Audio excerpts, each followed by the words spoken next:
As we were first to tell you tonight at 6, Dr. David Estrup, the visionary superintendent of Springfield Schools, will be retiring at the end of next school year, and he will be a very tough man to replace. When he took the job 5 years ago, the district had just emerged from fiscal emergency and 4 years of state supervision. Test scores were low and unemployment in his town was high. But Estrup has led a remarkable turnaround, a shining example of what's working in the Miami Valley. Clearly, you knew this coming in. Absolutely. You must be a guy who likes a challenge. Why did you take this on? For those reasons. I do like a challenge. That's what my wife and I are both about. This is likely my last superintendency in my career. And I wanted to take all that I have learned over the years and see if I could take that and apply it in a situation where my wife and I felt we could make a difference. And that he has. The sparkling new buildings are impressive, but Dave Estrup's biggest accomplishment is what now happens inside of them. And now there's a population. He has completely changed the culture of Springfield schools despite some initial opposition. Well, you know, we've got these poor kids and they come from poor families. I grew up poor, okay? But that didn't stop me. If anything, it motivated me to try harder. And so we no longer let those excuses stand in our way. No, we got work to do. Let's get about it.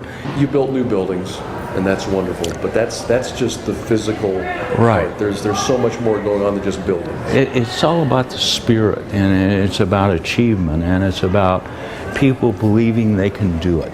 And the numbers back him up.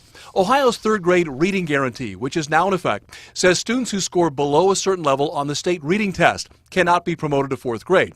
Estrup began preparing his kids a year early, and the latest testing shows out of 564 Springfield students, only 18 won't be moving on.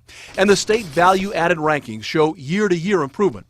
Out of 825 Ohio school districts, Springfield is number 28, and the districts they beat may surprise you. Yeah, we beat Beaver Creek and Oakwood and Centerville.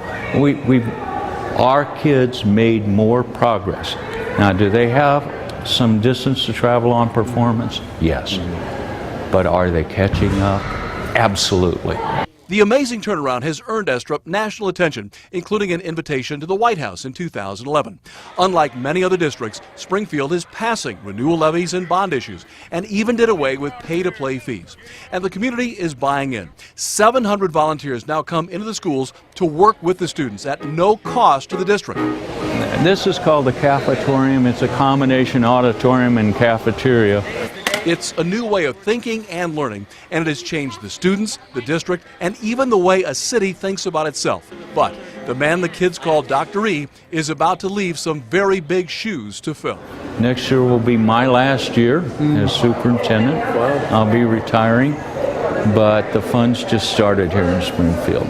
What's happening is we're rebuilding schools, neighborhoods, and ultimately this community. Now, we mentioned the value-added rankings, which show the year-to-year progress of every school district in our state. To see how yours ranks, go to WDTN.com and click on the link that you'll find as part of my story right there on the homepage. We'll then go to the drop-down menu and scroll down to select your school district. We'll use Springfield here as an example since we just did the story about them. So there they are. You click on them, then you click on search, and then click on details, and all the information on your district will be displayed.